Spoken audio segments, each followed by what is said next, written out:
I read Byung-Chul Han's book La Sociedad del Cansancio, which mainly shares how society is suffering the excess of positivity, leading to a society of fatigue.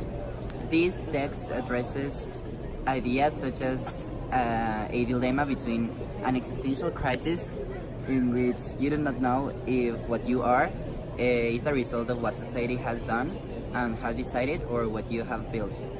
Nowadays, the freedom we believe we enjoy is actually turning us off. People have this false idea of being free to do everything they want, but they do not realize the fact that this motto produces exhausted, depressive, and unsuccessful people. I honestly do not like the part of the author's use of medical references to address the central argument, but I think it's a good way to relate the symbolism of science and mind. Since you read the title of the book, it makes you question yourself and invite you as a reader to find the answer to the fatigue society. What are we tired of? And I honestly consider he is right, because long ago society was disciplinary and there were rules in charge of telling us what could and could not be done, leading to an adequate life, and society was forced to act some way. That's where the negative part comes in. There is a rejection of the external that tries to modify us. But nowadays, positivity comes in, which really is possibility, because society is no longer disciplinary, because although it has rules, they are not imposed by an outsider, but self-imposed.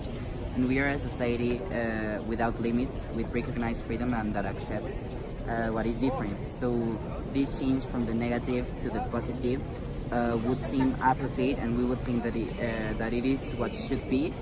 But however, according to this author, we do not realize the risk involved in crossing the thin line of positivity.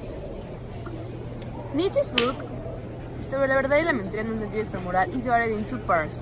The first deals with a fundamental issue that is the search for truth and the criticism of language, where he explains truth as a way of expressing what he feels and therefore people only to survive and to lie.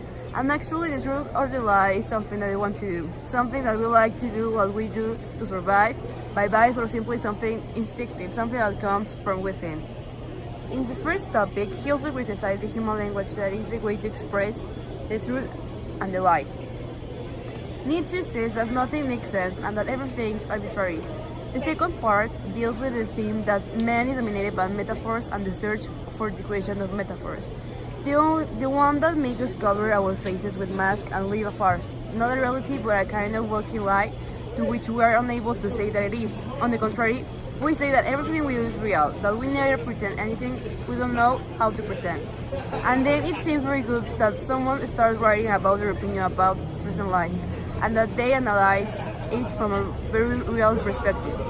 It is difficult to read something like this, since it is something that we all know it's true, but we avoid it. It is a great book that left me with many questions on a different point of view. After this, we arrived to the answer to the next question. What do we consider to be the worst vice of contemporary life, and how could philosophy impact this or change it? We think that the worst vice or problem we're facing nowadays in contemporary life are the stereotypes. In social psychology, a stereotype is an overgeneralized belief about a particular category of people. Stereotypes are generalized because one assumes that the stereotype is true for each individual person in the category. As people use or see stereotypes mainly in an indirect way in almost all social media, which has a really big impact today, they want to be someone they are not, and they adapt new behaviors in their lives so that they pretend to be some way. They unconsciously start to desire to be like that. Like Nietzsche says in his book, we cover our faces with masks and live a farce because we walk through life rejecting the truth.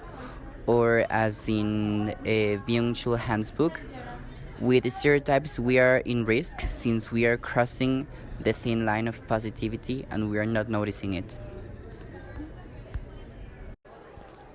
We can relate this with Sigmund Freud's theory, having our mind divided into three different levels of consciousness: the preconscious, the conscious, and the unconscious. This is represented with the metaphor of the iceberg. Conscious knowledge is the tip of the iceberg, while the conscious is represented by ice hiding beneath the surface of the water. We are focusing on the conscious mind, It is where we keep our feelings, thoughts, impulses, and memories that are outside of our conscious awareness. Most of the contents of the unconscious, according to Freud, are unacceptable or unpleasant, such as feelings of pain, anxiety, or conflict. In this case, what happens is that the stereotypes called in our conscious are going to the top of the iceberg, and our conscious mind, since every people ever dreamed of or desired to be, is presented and realized by these social impositions. Philosophy can help us in different ways impacting the world in which we live. For example, with different theories like Heraclitus, with his theory of the river, can help us to calmly consider the problematic situations that are presented to us, because what at a given moment is happening to us will not be permanent. Or for example, Marx makes us see life in a different way, not like society wants us to see it.